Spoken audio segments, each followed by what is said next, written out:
हरे कृष्णा, राधे राधे। आज हम अपने वीडियो में जानेंगे कि काकभुशुंडी जी ने कौवे का शरीर किस कारण पाया और उन्हें अपने इस शरीर से क्यों प्रेम हो गया। तुलसीदास जी ने रामचरितमानस में लिखा है कि काकभुशुंडी परम ज्ञानी राम भक्त हैं। काकभुशुंडी जी ने राम जी के चरित्र की पवित्र कथा सुनाकर गरुड़ जी के संदेह को दूर किया था। गरुड़ जी का संदेह दूर हो जाने के बाद काकभुशुंडी जी ने गरुड़ जी को स्वयं की कथा सुनाई, जो इस प्रकार है। पूर्व के एक कल्प में कलयुग का समय चल रहा था। उसी समय काकभुशुंडी जी का प्रथम जन्म अयोध्यापुरी में एक शूद्र के घर में हुआ। उस जन्म में मैं भगवान शिव का भक्त था, लेकिन अभिमानी होने के कारण अन्य देवताओं की निंदा करता था। हे गरुड़ जी, वह कलिकाल बड़ा कठिन था। उसमें सभी स्त्री पुरुष पापों में लिप्त थे। एक बार अयोध्या में अकाल पड़ गया। मैं दरिद्र और दुखी होकर उज्जैन गया। कुछ समय बीतने पर कुछ धन पाकर मैं वहीं भगवान शंकर की आराधना करने लगा। वहाँ मैं एक दयालु ब्राह्मण की सेवा करते हुए उन्हीं के साथ रहने लगा। वे ब्राह्मण भगवान शंकर के बहुत बड़े भक्त थे, पर वे भगवान विष्णु की निंदा कभी नहीं करते थे। मैं कपट से उनकी सेवा करता। ब्राह्मण बड़े दयालु थे। वह मुझे पुत्र की तरह पढ़ाते थे। उन ब्राह्मण ने मुझे शिवजी का मंत्र दिया और बहुत तरह के शुभ उपदेश दिए। मैं शिवजी के मंदिर में जाकर मंत्र जपता। मंत्र पाकर मेरा अभिमान और भी बढ़ गया। मैं हरि के भक्तों से ईर्ष्या और भगवान विष्णु से विद्रोह करने लगा। मेरे इस व्यवहार से गुरुजी बहुत दुखी हुए।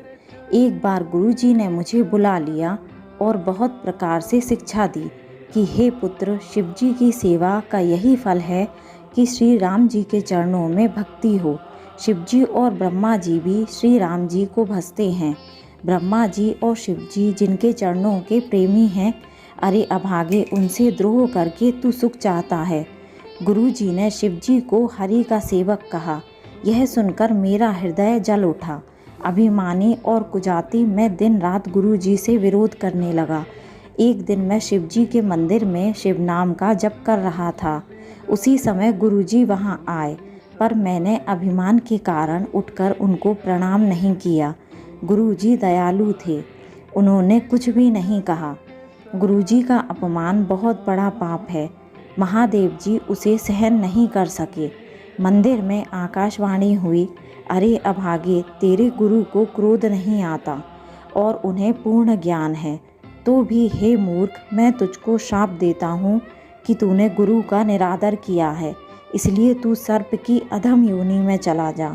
सर्प की योनि के बाद तुझे 1000 बार अनेक योनि में जन्म लेना पड़ेगा। गुरुजी शिवजी के सामने हाथ जोड़कर स्तुति करके क्षमा याचना करने लगे। ब्राह्मण के द्वारा भगवान शिव की स्तुति करने पर भगवान शिव प्रसन्न हो गए। तब आकाशवाणी हुई कि हे ब्राह्मण, मेरा शाप व्यर्थ नहीं जाएगा। ये 1000 जन्म अवश्य पाएगा, परंतु जन्म में और मरने में जो दुसह दुख होता है, इसको वह दुख जरा भी ना होगा और किसी भी जन्म में इसका ज्ञान नहीं मिटेगा।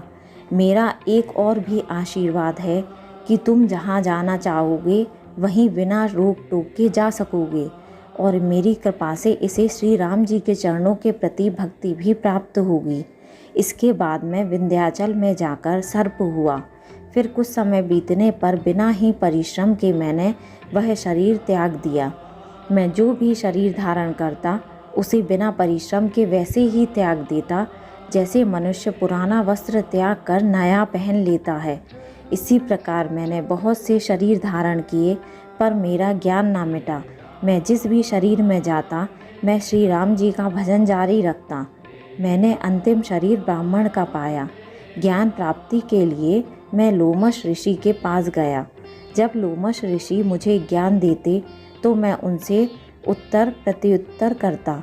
इससे मुनि के शरीर में क्रोध उत्पन्न हो गया और उन्होंने मुझे शाप दे दिया कि जा तू चांडाल पक्षी हो जा। तब मैं तुरंत ही कौवा हो गया। फिर मुनि के चरणों में सिर झुकाकर और श्री राम जी का स्मरण करके मैं हर्षित होकर उड़ गया।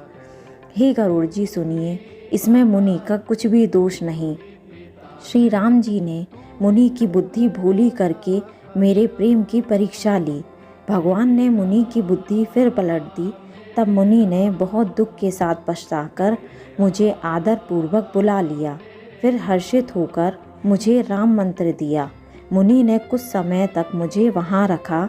तब उन्होंने श्री रामचरितमानस का वर्णन किया। फिर मुनि ने मुझसे सुंदर वाणी में कहा कि यह सुंदर और गुप्त रामचरितमानस मैंने शिव जी की कृपा से पाया था।